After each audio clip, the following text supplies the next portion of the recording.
So Wilson Robb, Chairman of Aurum Exploration Services. Thanks very much. My name is Wilson Robb. I'm here from Aurum Exploration, based in Ireland. Disappointed once again I can't be down Africa down under in Perth in a live capacity, but such is life.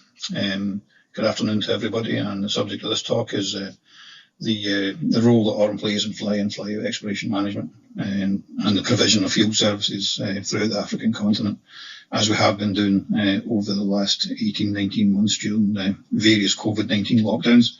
And I thought this might be of interest to my Australian colleagues, partners and clients, current and former, that we are available and that we are working in Africa at the moment in many African countries, and have the capacity to deploy experienced people working in well-balanced teams, including local operators, local associates in various countries under your own management, combined with our management. So I'll go on with the talk, and here we have to have a slide, I'm afraid. Service and projects during COVID-19. You know, COVID-19 has had a fairly horrific effect on many businesses. And you know, the mineral exploration industry has not avoided that. I am acutely aware of the problems that some of the Australian businesses have, or many of the Australian businesses have, of an international dimension, that they cannot get in or out of the country currently.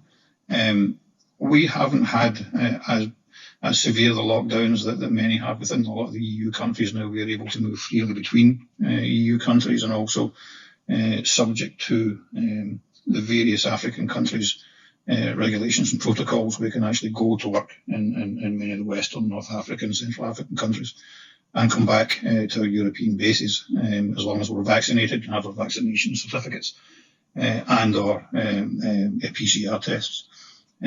Safety is obviously super important for any company, and you know, Aurum works at a very high standard of health and safety anyway. And we do consider COVID-19 a very serious risk, even to the young generation, or graduates and kind of 3-4 year experienced guys who haven't all been fully vaccinated yet.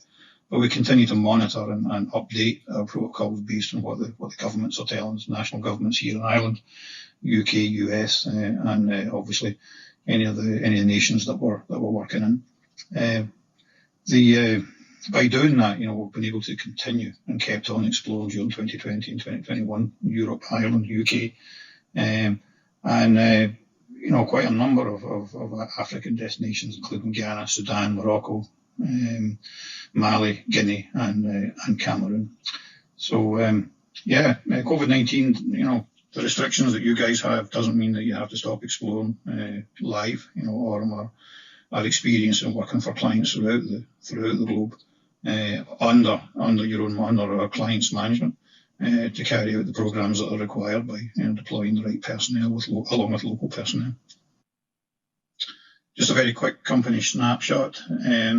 Aurum has been providing contract exploration since 2002, so we're coming up to our 20-year anniversary next year, all going well. We remain based in Ireland. We have a small office in Toronto and a small office in the UK. We service projects for our clients within that kind of +3 - 3 time zone from Greenwich Meridian, so Dublin London time, from the northern tips of kind of Greenland really all the way down to Africa, southern Africa. As I said there previously, very safety conscious company. We believe in providing cost-effective, flexible and very innovative exploration services in the field, CPR reporting and project generation. Cost-effective is the name of the game for us. We wouldn't be charging your classic consultancy rates. We try to compete against the opening of offices and all the costs that are associated with that, and expatriate salaries and so on. We currently have 37 personnel, technical personnel. That would include 33 GEOs, 2 technicians, and we also have a couple of GIS supports.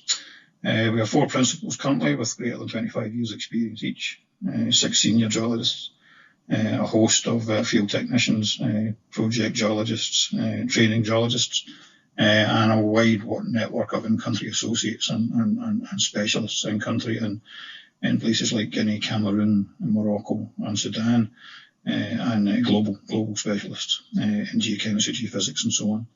18 policy might look like another one to throw in there, but we always keep our principal geologists associated with each of our clients' work to make sure that we get the best possible product out to our clients. You know, if you meet me or even my business partner Vaughan Williams or Graham Parkin or Sandy Archibald to negotiate a contract, we remain with that contract.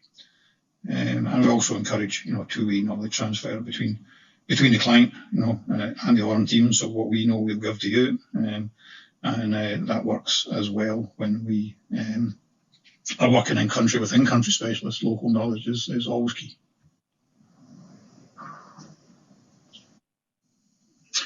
This is where we operate and who we operate from. Just very quick visual. Our primary clients are Perth-based, Vancouver, Toronto, London. Office just north of Dublin. We are also have a small sub-office in just outside Toronto. Work for the majors, for the juniors, listed companies, private exploration groups and pre-IPO companies, Lot 43, 101 works now, and CPRs for those types, as is for the investment community and royalties groups. We also have a number of government contracts and work with geological surveys. Commodities, we'll tackle most things. We've got good experience in these. But the breadth of knowledge within the company is such that we are quite able to tackle most exploration models. So how does Aurum help advance exploration projects? Quite simply, we know what assists successful exploration. For us, it's people, teamwork, and within that, the experience, dedication and good organisation to allow our teams to work with your teams, with the client, with specialists, to provide exactly what is needed to get the job done. So people's experience gives the ability to execute, and we have to have an ability to listen, being able to listen to the experience on the ground, previous workers.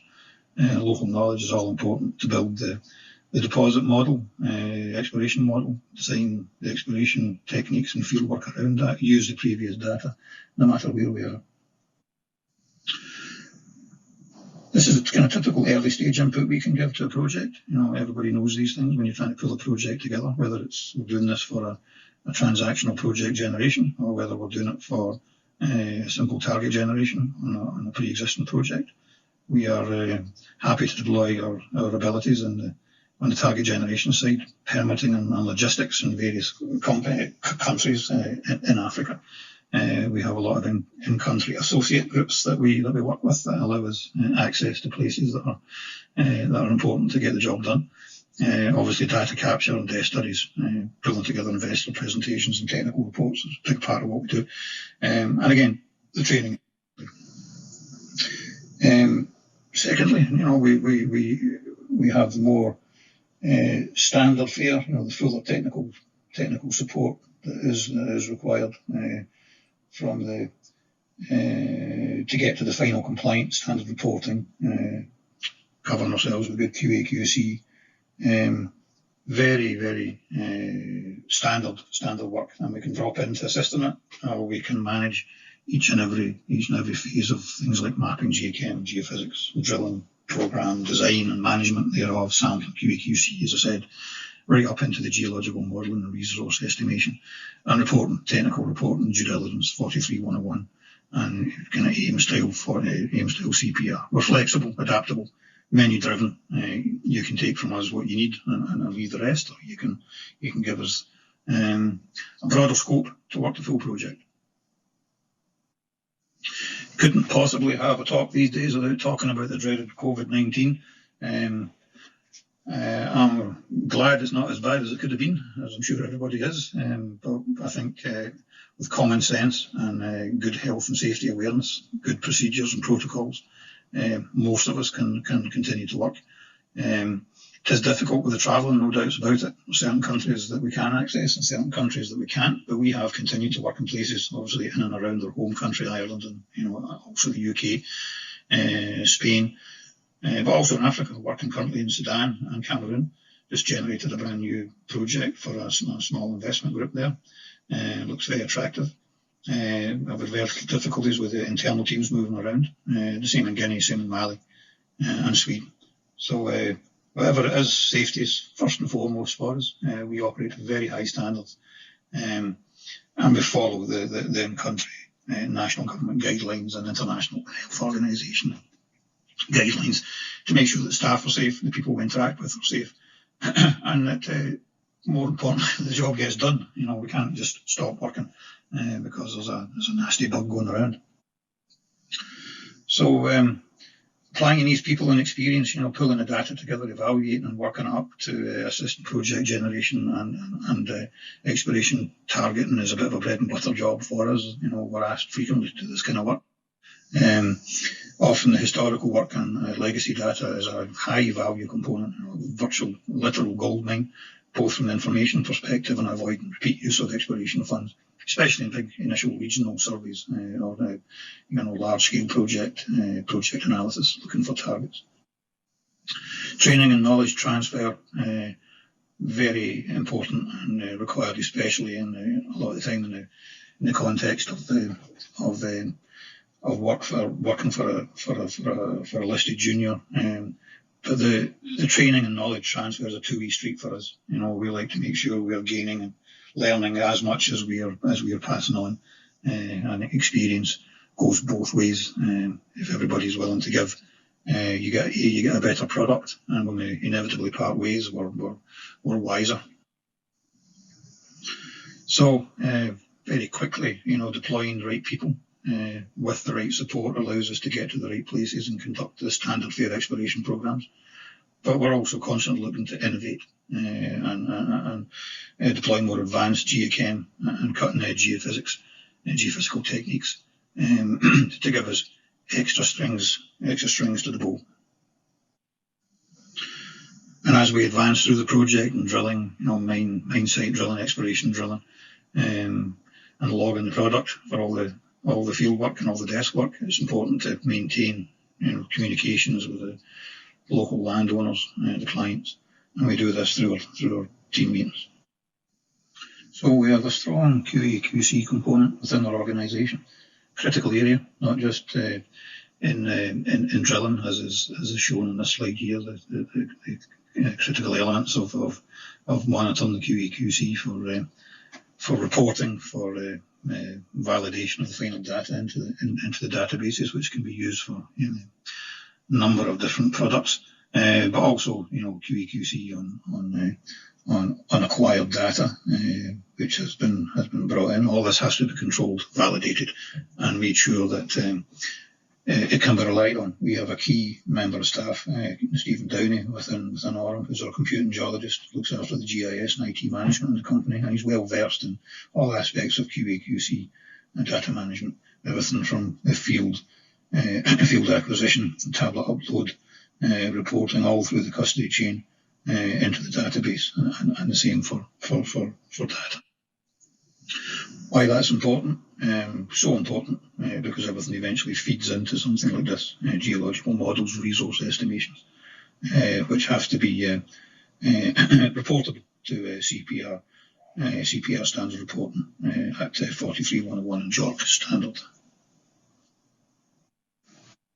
That can be relied on. Significant part of Aurum's business in the last few months this year. A lot of this year has been CPR reporting. Everybody knows what that is. I mean, we can get into countries at the moment for that type of work, and we're very well versed in it. For the geos, our experience produce news reports quickly and effectively. So I'm going to finish off quickly, folks, here because I'm kind of running out of time. But a few quick work cycles to show how we've advanced clients' projects before in Africa. This is one in Mauritania, which started from a simple idea and test review. Looked at an exploration model, found it to be valid, license meetings for the client, target selection and license, and completed fieldwork undertaking, and uranium discovered. Angola, similar project, a lot of old exploration data worked up into an exploration model, integrated that data into planning for geochem, field, ground mag, which led to targeting, drilling, and successful intersections of copper mineralisation, as well as gold mineralisation for the client. Lastly, Sudan, a country we work in a lot these days. Old exploration data again, geological mapping, target drilling, the core logging, data processing. There we moved the whole project from an indicated oxide gold resource, but also showed the potential for the large VMS sulfide mineralisation underneath that, which the client is now looking at trying to. So thanks very much. That's my contact details. If anyone wants to contact me, I am available for a few questions now if I am awake, which I certainly hope to be. So I look forward to talking to you or hearing from you, and thank you very much for the opportunity to speak.